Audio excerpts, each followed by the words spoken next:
দই ইলিশটা বানিয়ে নিলাম। জাস্ট কেমন করে বানালাম পুরোটাই আমার মুখরোচক চ্যানেলে দেওয়া আছে, তো যদি তোমরা দেখতে চাও মুখরোচক চ্যানেলটায় দেখো। আমার চ্যানেলটাকে একটু সাবস্ক্রাইব করে দাও, লাইক দাও আর কমেন্টস করো। কদিন তো বুঝতেই পারছো মার শরীরটা ভালো না থাকার জন্য আমি করতে পারিনি, মোটামুটি এখন ঠিক আছে। তো এই দই ইলিশটা দেখতে এতটা তেল তেলে হলেও যেহেতু দইটা দেওয়া আছে সেই জন্যই কালারটা এই কালার এসেছে। তো তোমরা এমনি মিছিমিছি শুধু সর্ষে বাটা দিয়ে কিন্তু এই কালার আনতে পারবে না।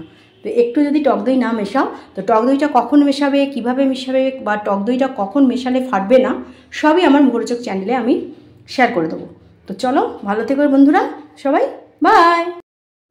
এবারে যেটা করব, আমি এটা জ্বালিয়ে দিয়েছি, এটাতে আমি এই যে ইলিশ মাছটা আছে, ইলিশ মাছের একদম মানে ভাপাও করবো না, কারণ ইলিশ মাছটা একদম টাটকা না, দুদিনের মানে আগের। জন্টির জন্য নিয়ে যাওয়ার ইচ্ছে ছিল এটা, তো অ্যাকচুয়ালি আমার তো কলকাতা যাওয়া হলো না। যাই হোক, এই ইলিশ মাছটা যেটা আমি করবো, এরকম একটু দই আছে আর একটু সর্ষে আছে, কাশ্মীরি লঙ্কা, সেটা দিয়েই কিন্তু আমি যেটা করব মানে ইলিশের একটা তেল ঝালি করবো ধরো। তো এটা যেহেতু এটা 3 বেলার মতন হবে, তো সেই হিসাবে আমি তেলটা দিয়েছি।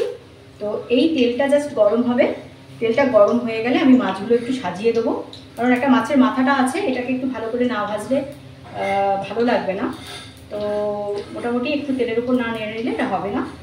তো তেলটা গরম হোক, তারপরে আবার আসে। দেখো ইলিশটা বসাবো, এই হচ্ছে আমার ইলিশ মাছ। তো অলরেডি আমার তেলটা গরম হয়ে গেছে। তো আস্তে করে আগে মাছের মাথাটা দিয়ে দেবো, মাথাটা দিয়ে দিলে আগে তোমাকে একটু আগে ভাজার দরকার। আর ওটা দেবো লাজা আর মাথাটা আগে দিলাম, কারণ এটাকে একটু আগে ভেজে একটু বেশি করে ভাজতে হবে, বাকিগুলো কিন্তু অতটা না ভাজলেও হবে। তো এখানেও আমার মোটামুটি মশো করছে, সিটিটা করার আগেই আমি এটা বন্ধ করবো।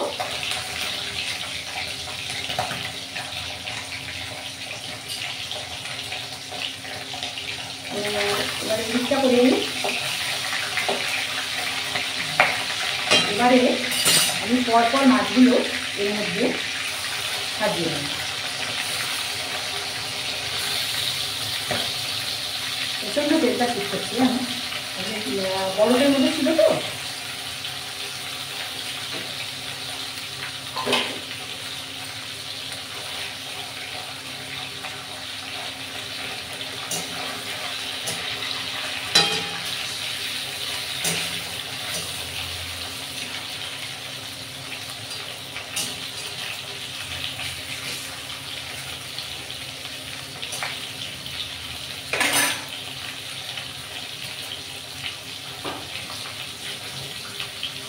সুন্দর গন্ধ বেরিয়ে গেছে। এবার এর মধ্যে আমি পরপর যেগুলো দিচ্ছি দেখো, প্রথমে একটু হলুদের গুঁড়ো আমি দিয়ে দিলাম।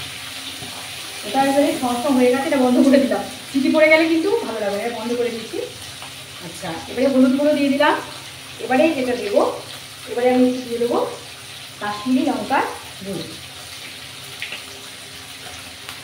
কাশ্মীরি লঙ্কার গুঁড়ো দিলাম। এবারে দেখো একটু লঙ্কার বাটা ছিল, তো সবটা দেবো না, একটু ওই মাঝে সবজিটার জন্য রাখবো একটুখানি, তো একটু সবজির জন্য রাখবো। আচ্ছা, এবারে দিয়ে দিলাম আমার সর্ষে বাটার যে জলটা আছে। আচ্ছা, আগে নুনটা দিয়ে দিই, নুন দিয়ে দিই। নুন খুব বেশি দেবো না, কারণ যেহেতু আমার মাছটায় ম্যারিনেট করা ছিল নুন, তো নুন এইটা দিলেই হবে।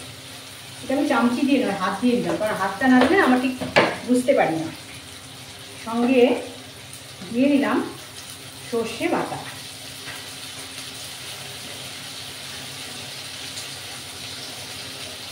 আর একটু জল দেবো।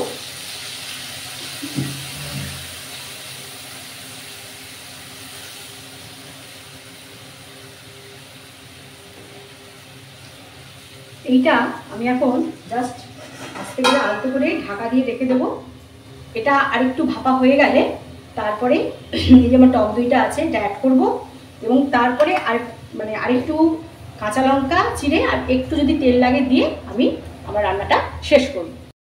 তো এবার চলে আসবো, এবার টক দইটা দেবো, আর এই যে আমার চেরা কাঁচা লঙ্কাগুলো আছে এবারে অ্যাড করবো। তো অবশ্যই আমি যেটা জানো তোমরা যে আমি যখনই টক দই ইউজ করব, এখানে দেখো আমি গ্যাসের ফ্লেমটা কিন্তু অফ করে দেবো। গ্যাসের ফ্লেম না বন্ধ করলে কিন্তু দইটা আমার কেটে যেতে পারে। তো অলরেডি বন্ধ করে দিয়েছি, এই হয়েছে অবস্থা। তো দিয়ে দিলাম চেরা কাঁচা লঙ্কাগুলো, দিলাম। একটা কাঁচা লঙ্কার একটা সুন্দর গন্ধ বেরোয়, জানো, অথেন্টিক গন্ধ বেরোয়। আচ্ছা, এবারে যেটা অ্যাড করবো আমার এই যে ফ্যাটানো টক দইটা, ব্যাস ওকে আস্তে করে আমি এর মধ্যে অ্যাড করলাম। সবসময় একটা কথা আমি বারবার তোমাদেরকে মনে করে দিই যে দই দিয়ে কোনো দিন কিন্তু গ্যাসে বসাবে না। দই দিয়ে গ্যাসে যদি বসিয়েছো কি, ব্যাস কাম সারা। যত বড় রাঁধুনি হোক, মানে কি আর বলবো, নোবেল পাওয়া রাঁধুনি হলেও ম্যানেজ করতে পারবে না। তো অলরেডি এটাকে আমি ওপাশে সরিয়ে দেবো, তারপরে আরেকটু ফুটিয়ে এটাকে আমি মোটামুটি হয়ে যাবে। তো চলো এবারে এইখানে সবজিটা আমি করে দেখাচ্ছি। তো দই ইলিশের কালারটা কি এসেছে দেখো, অলরেডি রেডি। তবে মাছের মাথাটা যদি তোমরা এতে দাও তো একটু ওলট পালট করে দেবে, নাহলে কিন্তু খেতে ভালো লাগবে না। আর এটা আমাদের 3 টাইমসের কারণে আমি করে নিলাম একদম। তো আমার মুখরোচক চ্যানেলে আমি পুরোটা দিয়ে দেবো, যদি ইচ্ছে করে দেখে নিও।